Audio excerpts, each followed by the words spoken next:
My younger sister and I were both reborn. This time she gave me her gloomy, possessive, wealthy husband and chose instead to marry into the bankrupt Carter family herself. "Big sis," she said with a smirk, "this time it's your turn to taste what it's like living with a psycho." Later, that man kept pulling me into his arms, murmuring softly, "Baby, please love me a little more." Wait a second, he gives me $3 million a month. So what if he's a little possessive? What's so wrong about that? When I opened my eyes again, I heard my younger sister, Emily, throwing a fit, shouting that she wanted to marry into the Carter family.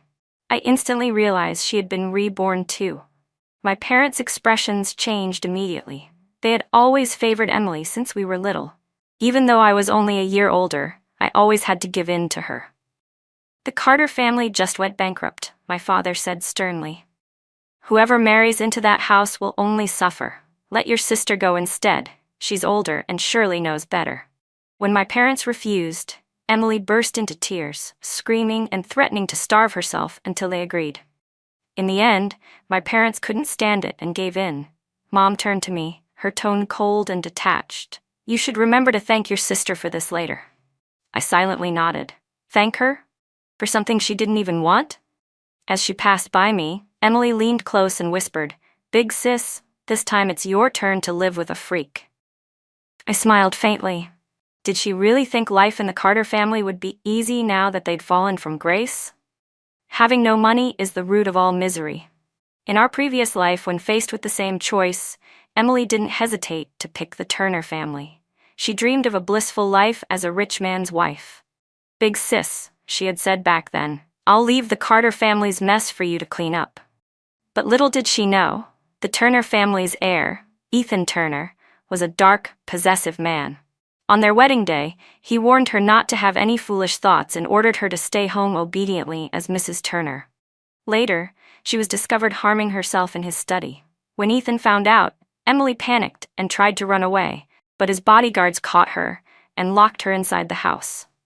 Eventually, she couldn't stand it any longer and secretly ran away with another man. Ethan found her. They divorced, and Emily's reputation was completely ruined. As for me, with my husband, Lucas Carter, by my side, I started from nothing and became a successful businesswoman.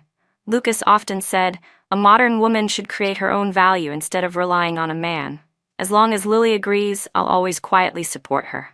Because of those words, Lucas Carter was praised among high society as the model husband of the new era, while I became someone admired by countless wealthy wives. But those peaceful days didn't last long. During a family gathering, Emily asked me to meet her in her room. Then she set the place on fire, dragging me with her to die. In the final moments of my life, she clung to my legs, her face twisted with hatred. "Lily," she screamed, "I've always been better than you at everything. Why are you the one living better now? Even if I die, I'll take you with me." Even now, whenever I recall the searing pain of those flames, I still tremble. In this life, seeing Emily's determined look, so desperate to win, I could only shake my head helplessly. Without me, how could the Carter family possibly rise again? My wedding was held one day before Emily's. Lately, she'd been constantly bragging to me about how well Ethan Turner treated her, how caring and attentive he was every single day. Meanwhile, Lucas Carter still hadn't come to visit me even once. Every time I heard those words, I couldn't help but laugh.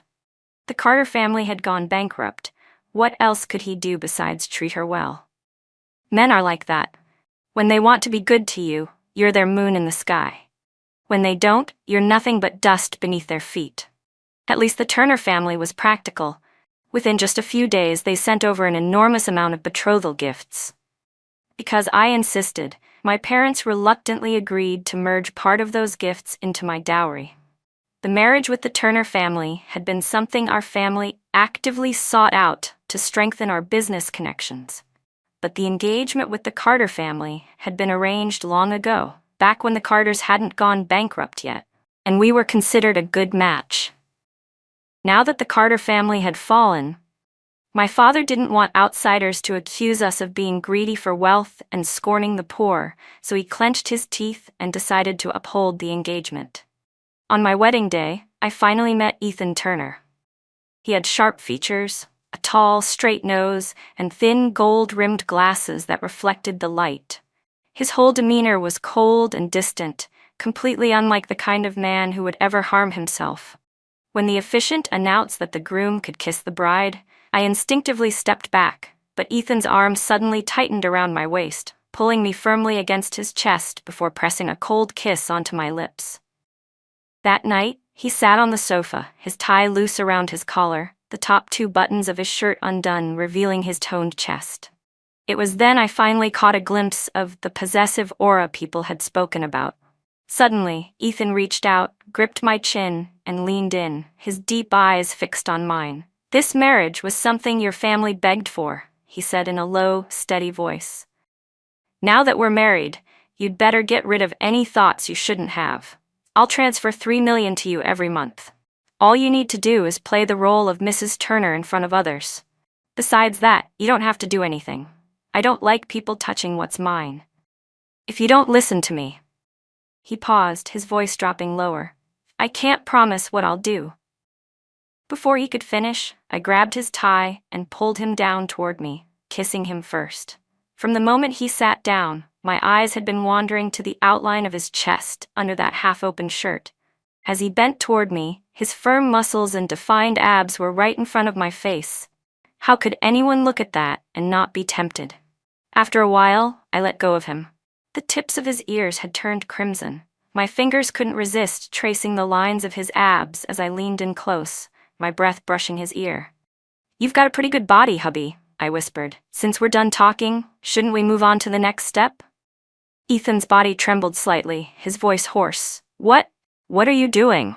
I raised a brow. "I'm exercising my rights as a wife." "Is that not allowed?" Sensing the teasing in my tone, Ethan gave a short, dark laugh. In the next instant, he took off his glasses and kissed me back fiercely, possessive, burning, leaving no room for refusal. I felt my whole body melt under his touch. When I finally drifted off from exhaustion, I had to admit the physical difference between men and women. While I was completely drained, he still seemed tireless. By the time I woke up the next day, the sun had already begun to set. On the bedside table was a small jar of ointment. Ethan must have prepared it for me. At least he still had some conscience left. After washing up, I was about to go downstairs for dinner when the butler handed me a supplementary bank card under Ethan's name. "Mr. Turner said you can buy whatever you like, ma'am." I happily accepted it. The feeling of not having to wake up early to negotiate business deals or flatter investors, yet still having money to spend. It was incredible. In my previous life, after marrying Lucas Carter, I had to move into a run-down apartment. They told me to be frugal and hard-working while they themselves spent lavishly. It didn't take long before the dowry I brought with me was completely squandered. I glanced at the clock just then. Emily must have officially married into the Carter family by now. Earlier, my parents had told me not to attend her wedding. I wondered what she was feeling at that moment, facing a household full of wolves in human skin. Thinking of that, I felt even more determined to win Ethan Turner over and take good care of my walking ATM. In the days that followed, whenever Ethan ate, I picked food for him. When he was tired, I massaged his shoulders. When he wanted a bath, I hurried to prepare hot water. At first, Ethan was clearly not used to it. "You don't have to. I can do these things myself," he said flatly. "Of course not," I replied. "Didn't you tell me to fulfill my duties as Mrs. Turner? A husband works hard to earn money, so a wife should take care of him properly. Honestly, taking that much money without doing anything makes me feel guilty." He didn't answer, his expression still cold, but I caught the faint curve at the corner of his lips. I also started bringing lunch to his office. From my past life as a businesswoman, I understood why 9 out of 10 CEOs suffered from stomach problems, because they were always too busy to eat properly. One time in Ethan's office, I saw his secretary, a woman in a low-cut blouse, staring at him with eyes practically dripping with desire. During lunch, I casually said, "Your secretary's quite pretty, and she's got a great figure too." Ethan immediately understood, not even glancing at me. His tone was calm but firm. "Don't be ridiculous." I rolled my eyes at him in secret, but the next time I visited his company, I noticed that his secretary had been replaced by a man. Rumor had it that the woman had been transferred to assist another executive. Well, he might act cold, but deep down, he's clearly soft-hearted. I thought the relationship between us was gradually improving, but one day, he suddenly started avoiding me. Every night, he claimed to be busy with work and slept in his study. We used to have breakfast together in the mornings, but now we barely saw each other. Even a fool could tell. He was intentionally keeping his distance. I planned to wait for him at home that day to ask what was going on, but before I could, I received a message from a friend inviting me out for afternoon tea. When I arrived, I realized Emily was there too. She always wore dazzling jewelry, but today she had none on. Even her handbag was an outdated model from last year. It seemed she'd spent quite a lot after marrying into the Carter family. Still, she smiled brightly as ever. But when her eyes fell on me, dressed head to toe in limited editions, her expression briefly shifted before she quickly recovered. When someone asked her when she planned to have a baby, Emily smiled, though the smile faltered for a moment. My husband said there's no rush. He doesn't want me to become a mother too young, so maybe in a few years. Everyone immediately praised Lucas Carter as a rare and considerate husband. Seeing her forced smile, I could tell Emily had begun to realize the truth. Lucas wasn't in any hurry now, but soon enough, the one who'd be anxious would be her. Noticing the smirk I couldn't quite hide, Emily shot me a hateful look. Her gaze then landed on the faint red mark on my wrist, and a proud smile appeared on her lips. Oh my, what happened to your hands, sis? I heard Ethan Turner has a bit of a temper. Don't tell me he hit you. I glanced down at my wrist. It was Ethan who left that mark, but not because he hit me. He'd tied my wrists with his tie. Ethan could be like a wild animal sometimes. Just thinking about that moment made my cheeks heat up. But the others at the table misread my silence, thinking I was upset, and Emily's smirk only deepened. Marriage without love is really pitiful, isn't it? She said sweetly, her words dripping with mock sympathy. When the gathering ended, Lucas Carter drove up to pick Emily up himself, earning her another round of admiration from everyone present. I had already called for our driver to come get me, but to my surprise, the one who showed up was Ethan. Before I could even step out of the cafe, I saw Ethan sitting in the car waiting for me. The moment our eyes met, I instinctively quickened my pace. Suddenly, Emily stuck her foot out and tripped me. I almost fell, but a quick-handed waiter caught me just in time. Thank you, I said, catching my breath as I looked up, only to see Ethan already out of the car. His eyes were cold and sharp, fixed on the waiter's hand that was still resting on my shoulder.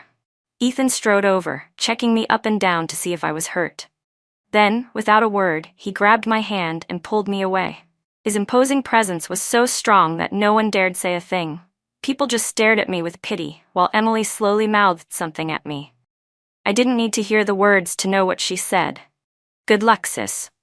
In the car, Ethan didn't say a word. I sat quietly beside him the entire ride, glancing at him from time to time. Gradually, the tension in his face softened, and his usual intimidating aura faded. I couldn't believe it. He'd managed to calm himself down. When we got home, Ethan was about to head into his study, but I couldn't help calling out, "Aren't you sleeping in our room tonight?" He turned back, and the look in his eyes was unmistakably adult. We both understood what that meant. He walked toward me, grabbed me by the waist and pulled me into his arms. His lips curved into a faint, dangerous smile, sickly possessive yet irresistibly attractive. "Are you scared of me?" he murmured. I arched a brow and kissed the hollow of his throat. "What's there to be scared of? Let's try something different tonight." Ethan froze for a moment. The restraint in his eyes vanished. "Lily," he whispered, his voice low and rough, "don't you dare tell me to stop later." Then his hand slowly traced up my shoulder. "That guy earlier? Did he touch you here? Or was it here?" His voice turned icy. So he wanted payback. Before I could even respond, Ethan bit down on my shoulder hard enough to make me gasp. I couldn't hold back the small sound that escaped me, but he silenced me with a deep, consuming kiss. That kiss felt like a spell, drawing me in until I lost myself completely. All I could do was hold on to him tighter. In the middle of the night, I felt someone's hand gently caressing my cheek. "Lily," Ethan's husky voice murmured, "you were the one who seduced me first. I won't hold back anymore. From now on, don't even think about escaping me." After that night, Ethan started spending more time at home. He stopped sleeping in his study and instead held me close every night. In my previous life, Emily had once mentioned that Ethan's study was filled with tools for self-harm. I could only hope that, in this life, he'd stay far away from that place. Sometimes when he was asleep, he would unconsciously bury his face in my chest, nuzzling softly while murmuring, "Honey, please love me a little more." It was a completely different side of him, nothing like the cold, controlled man he was by day. Old Mr. Chen, the butler, once told me that Ethan used to rely on heavy sleeping pills every night just to rest, but ever since he'd been with me, he hadn't touched them once. The thought made me truly happy. I was finally able to help him heal. When Ethan went to work, I kept myself busy too. Using my knowledge from my previous life, I invested part of the money Ethan had given me, along with the dowry I brought from the Grant family, into several promising funds and stocks. In just a short time, I had already earned a considerable profit. Now, I was truly living like a proper rich wife. As for being a strong, independent woman, this time, all I wanted was to be a wealthy, comfortable lady. The world always has too many definitions and expectations for women. Whether you're a career-driven leader or a homemaker, no woman should be trapped by any mold. As long as I wanted to, I could be anything I chose. Later, when I returned to my family home to collect some of my old belongings, I happened to overhear my mother on the phone with Emily. From their conversation, I found out that Emily was borrowing money. Quite a large sum too. Since my mother couldn't possibly afford that amount, Emily was pressuring her to take out a loan, claiming she needed startup capital for a new business venture. If even our mother couldn't help her. She said she'd rather die than not get the money, so in the end, my mother agreed. Hearing that, I lost all interest and turned to leave. In my previous life, Lucas Carter had also asked me to borrow money from home to help with his business, and I refused. Temporary help could never create lasting stability. To live a good life, the most important thing is to stand on your own 2 feet. Back then, I started from small shops, doing everything myself because I couldn't afford to hire anyone. Every investment I made came from long nights of drinking and smiling just to win people over. And Lucas? He just sat around at home, pretending to be busy while smoking, drinking, and gambling, thinking that was enough. Emily believed that as long as she had enough money, she'd be free. She'd become one of those powerful women everyone admired. But she didn't realize that true freedom doesn't really exist in this world. The only way to break free from chains is to rely on your own strength. I didn't expect her to be facing so many problems in her husband's family, yet she still somehow found the time to spread trouble about me. Before long, people started whispering that Ethan Turner was a pervert, and that I was being abused by him. They said the bruises on my body were proof that he had been beating me. When I sent someone to look into it, it turned out the rumors came straight from my dear little sister. The marks on my body really were from Ethan, but not because he hit me. Still, how could I possibly explain the real reason behind each one of them? That night, angry and embarrassed, I bit Ethan on the shoulder. "Can you be a little gentler?" I snapped. "Do you even know what people are saying about us out there right now?" Ethan paused, a faint, self-mocking smile on his lips. "Maybe I really am a pervert," he murmured. Then he tightened his arms around me, his voice low. "If I am one, would you stop wanting me?" There was a flicker of fear in his tone, so subtle that most wouldn't have caught it. I lifted my head and kissed him softly. "Of course not," I said. "Everyone has their issues these days. I have mine too, so let's not judge each other, okay?" In those days, I could feel his care for me growing deeper. Whatever I wanted, Ethan would do his best to give.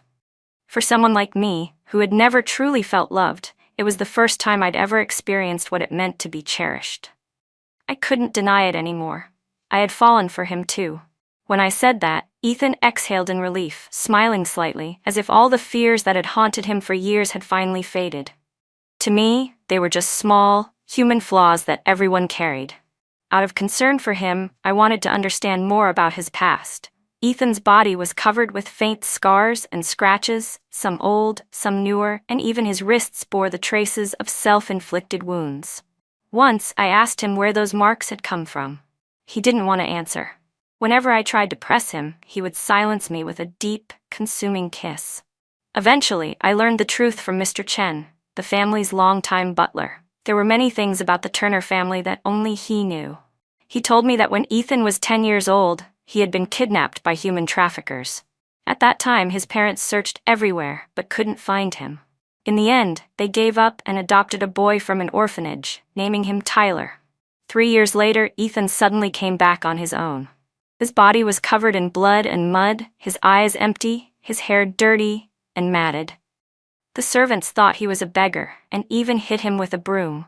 It was Mr. Chen who recognized him and rushed him to the hospital. Ethan's parents were at that moment attending a parent-teacher meeting for Tyler.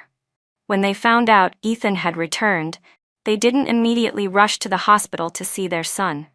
Instead, they went to comfort Tyler.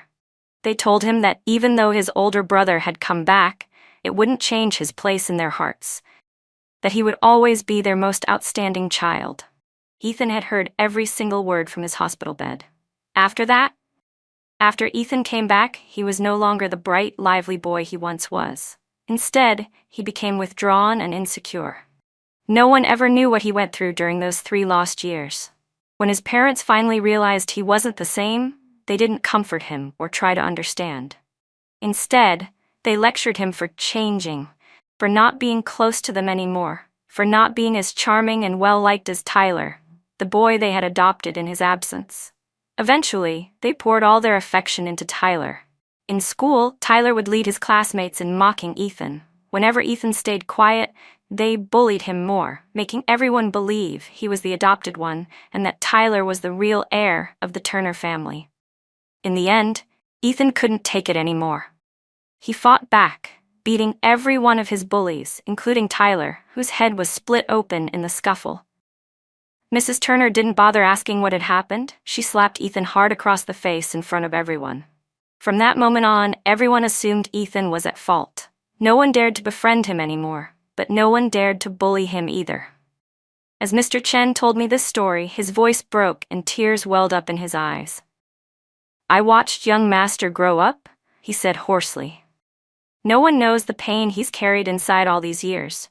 So when he decided to leave the Turner family, I followed him without hesitation. I just couldn't bear the thought of him being alone again, without anyone who truly cared." I gently patted Mr. Chen's back, comforting him. I promised that I would take good care of Ethan.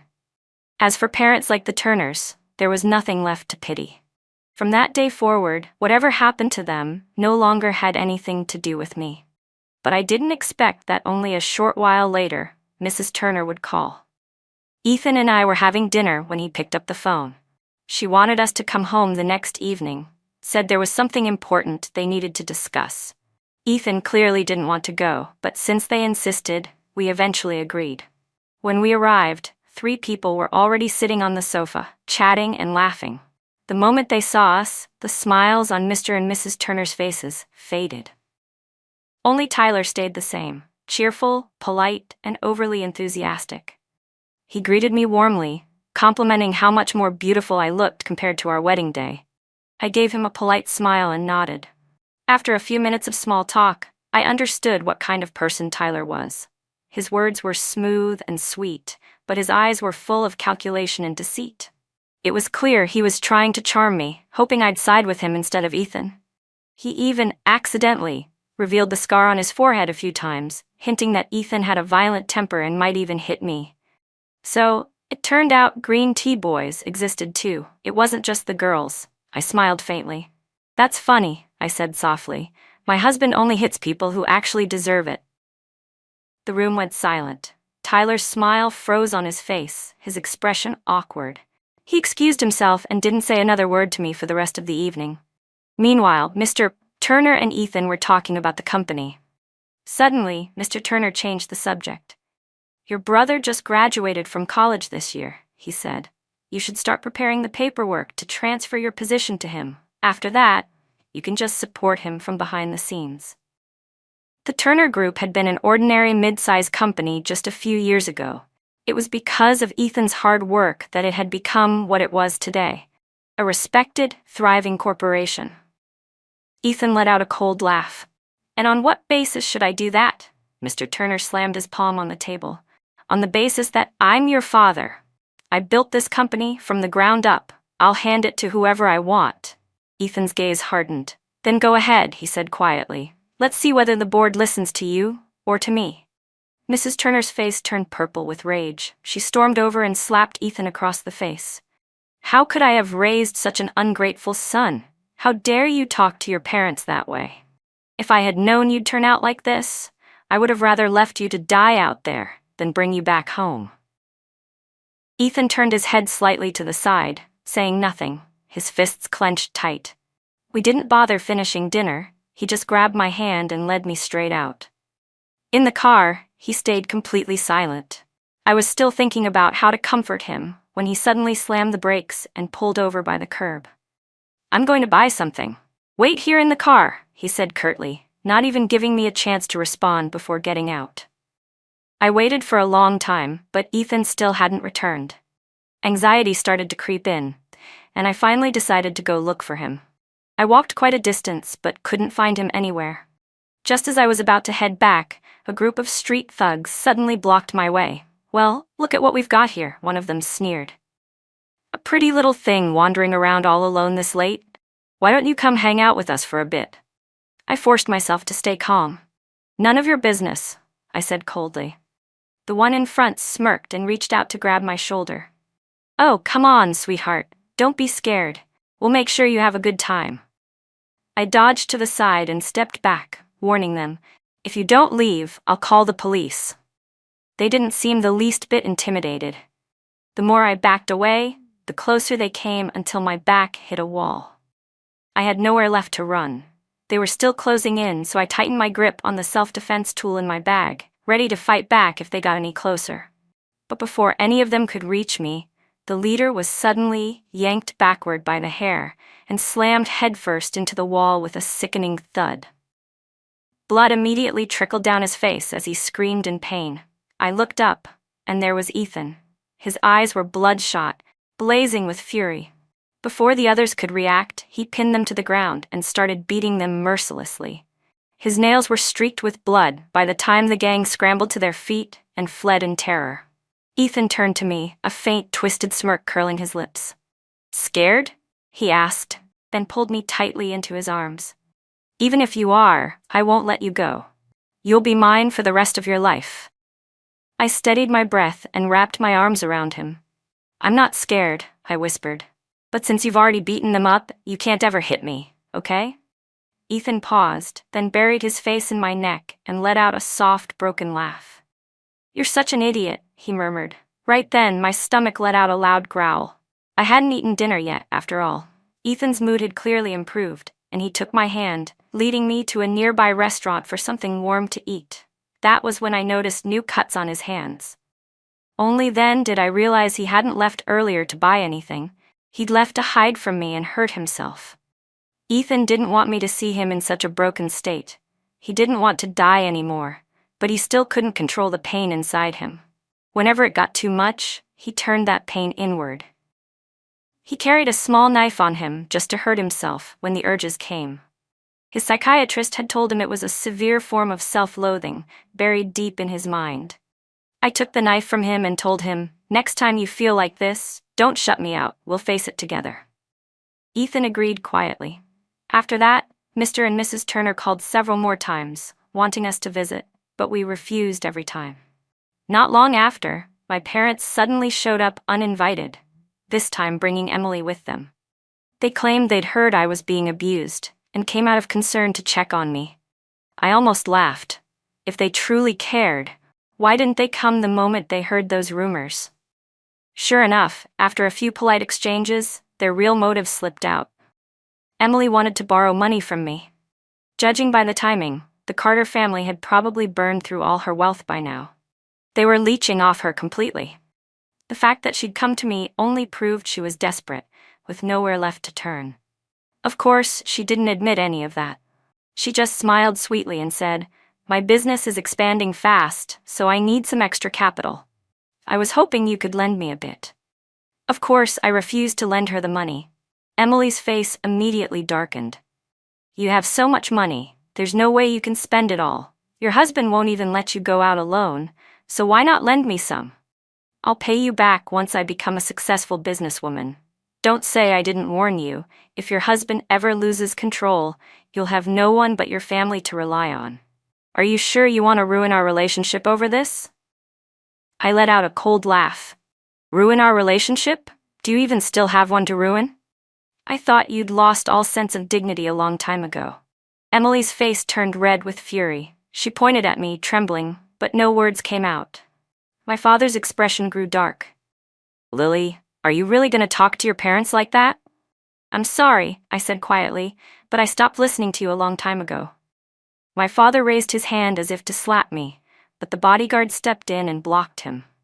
I immediately ordered the guards to escort the three of them out. Emily tried to curse me from the doorway, but my parents, too embarrassed, pulled her away. That was the first time in my life I had ever gone against my parents' will.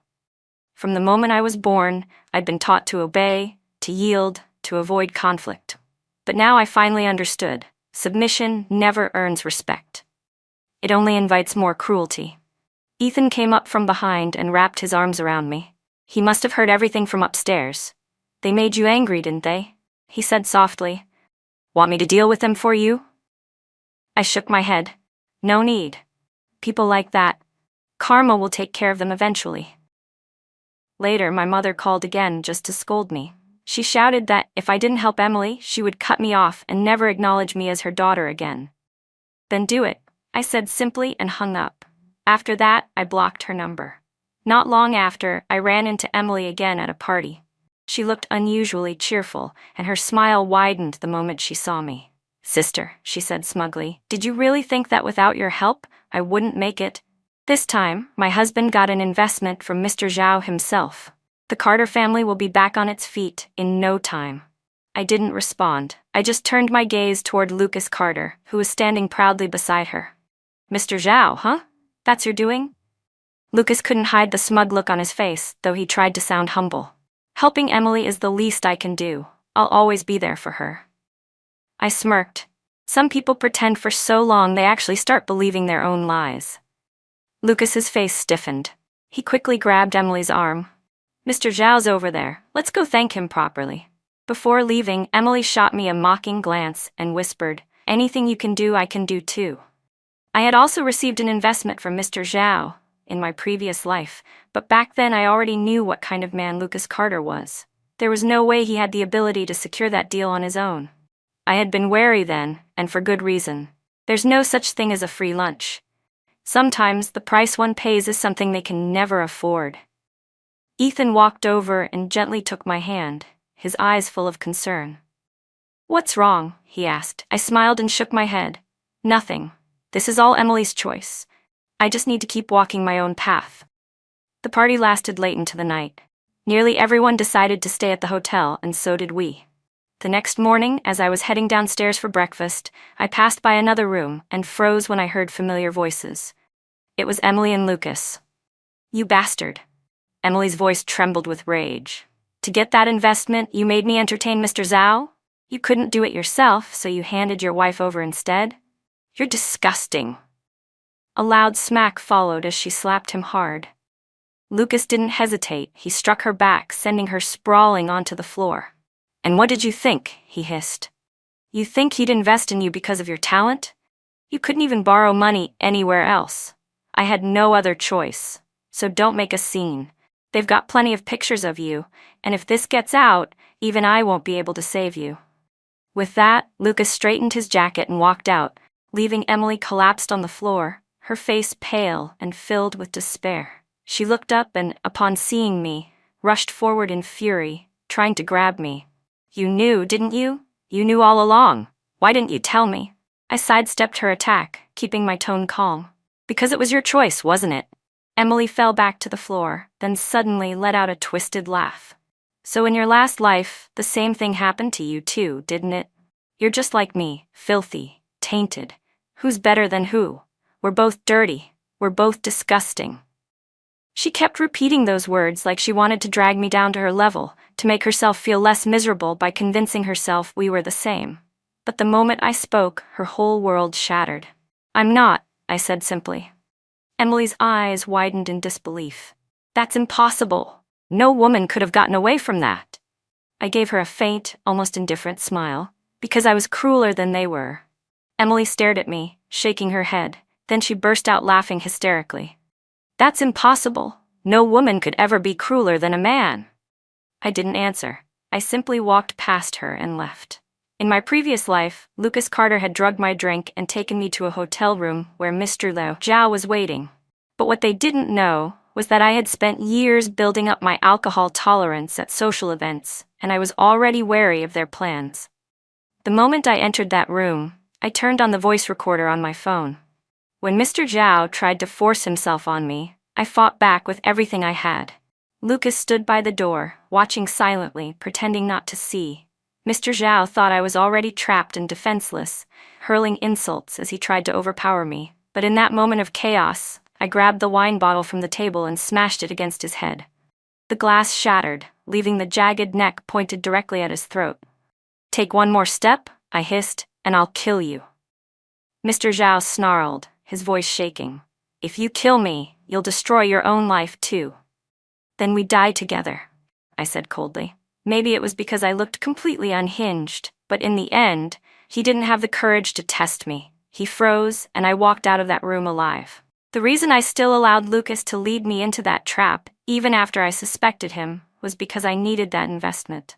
I had no other options left. That was the last desperate move I could make to survive. Fortunately, I won that gamble. Thanks to the recording, Mr. Zhao eventually agreed to invest in our company. It stabilized soon after, and business began to flourish. Emily, on the other hand, never had the courage to walk away. She couldn't bear to give up the investment she had sacrificed everything for.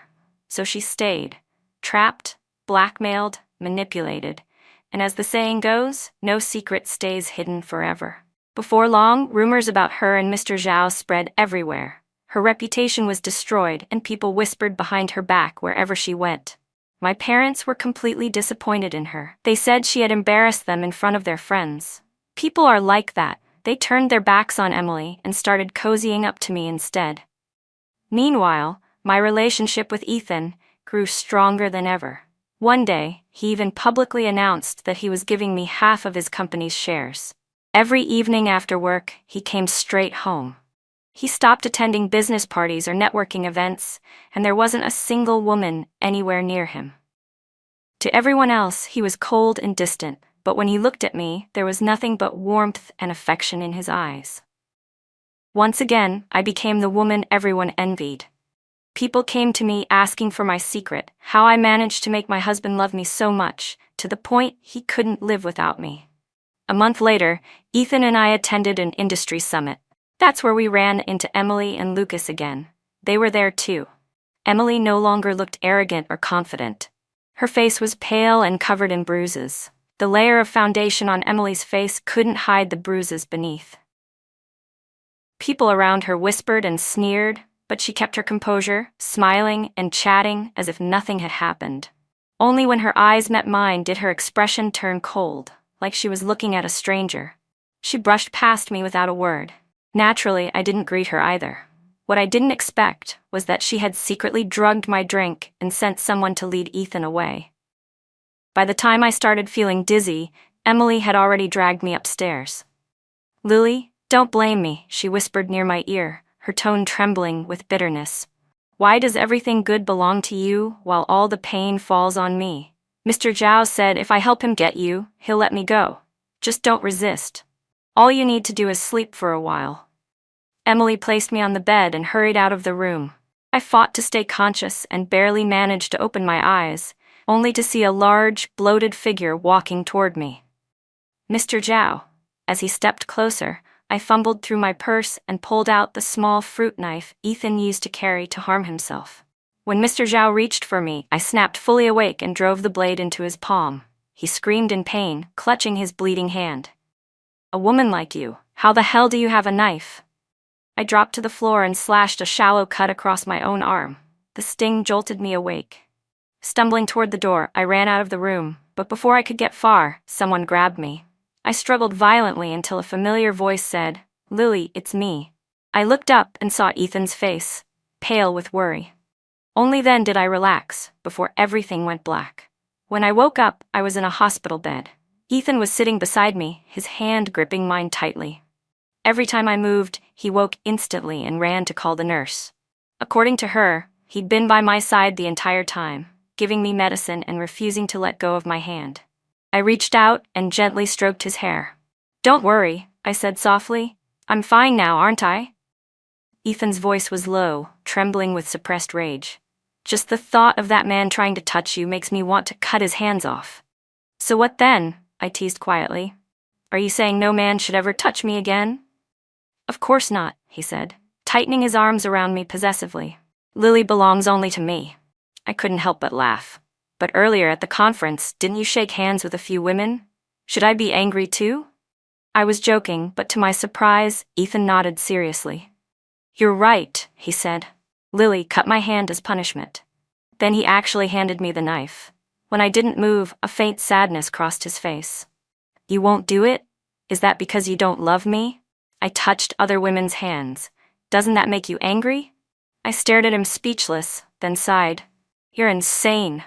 The next day, I heard from one of the security guards what had really happened after I disappeared. Ethan had gone mad searching for me. He tore through the entire conference venue, almost causing the event to be shut down. When he finally found me in that upstairs room, Emily tried to stop him, and he kicked her so hard she flew against the wall. He then carried me out himself and took me to the hospital, ordering his men to beat all three of them, Emily, Lucas, and Mr. Zhao, within an inch of their lives. If the event organizers hadn't intervened, the situation might have spiraled out of control. Emily and I ended up in the same hospital. When I recovered, I went to visit her once. She was lying in bed, too weak to get up. Looking at me, her eyes filled with resentment. "Seeing me like this, you must feel so proud, don't you?" I sat down on the sofa across from her. "Everything that's happened to you is nothing but the result of your own choices." Emily let out a broken laugh, her voice trembling. "I don't understand. We were born from the same parents, raised in the same house. So why does everything you do turn out perfectly, while everything I touch ends in ruin? It's not fair. Why is life so unfair?" "Life isn't unfair to you," I said softly. "You were wrong from the start. The problem isn't what you choose, it's who is making those choices." Emily gave a cold, bitter chuckle. "So you're saying I'm not as brave as you?" I shook my head gently. "No. Your biggest mistake was always thinking you could rely on someone else. You always wanted to get what you desired without ever learning how to stand on your own. But every gift life offers comes with a price. You can't have everything. Greed always demands payment in return.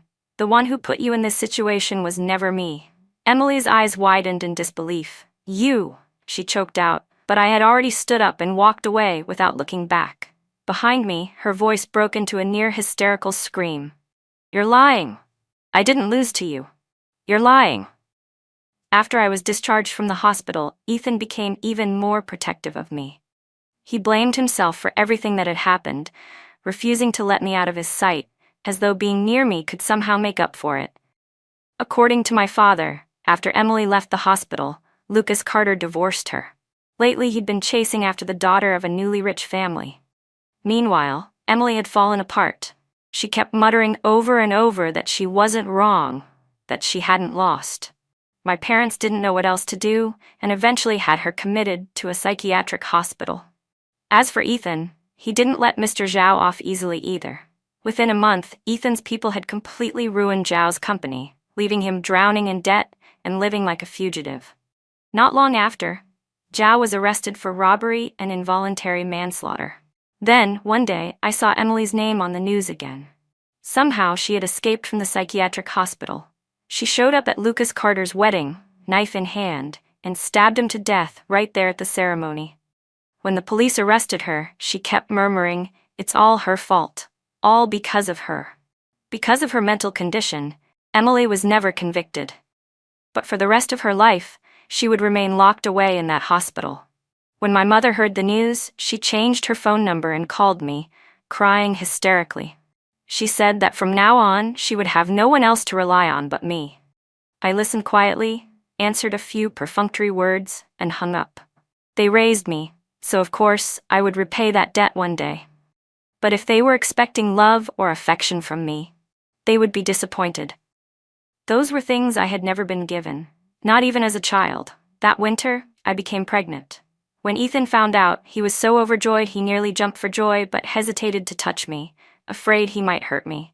In the end, I was the one who reached out first, wrapping my arms around him. Only then did he grin, lift me in his arms, and spin me around in pure happiness. 9 months later, we welcomed a beautiful baby girl into the world. Ethan's parents wanted to visit their granddaughter, but we declined. Ethan gazed at our daughter, his eyes soft and full of love. "Lily," he said quietly, "I'll do everything I can to be a good father." I smiled, brushing my fingers against our child's tiny hand. "We will," I whispered. "We may have never known what a parent's love feels like, but our daughter, she'll be the happiest child in the world."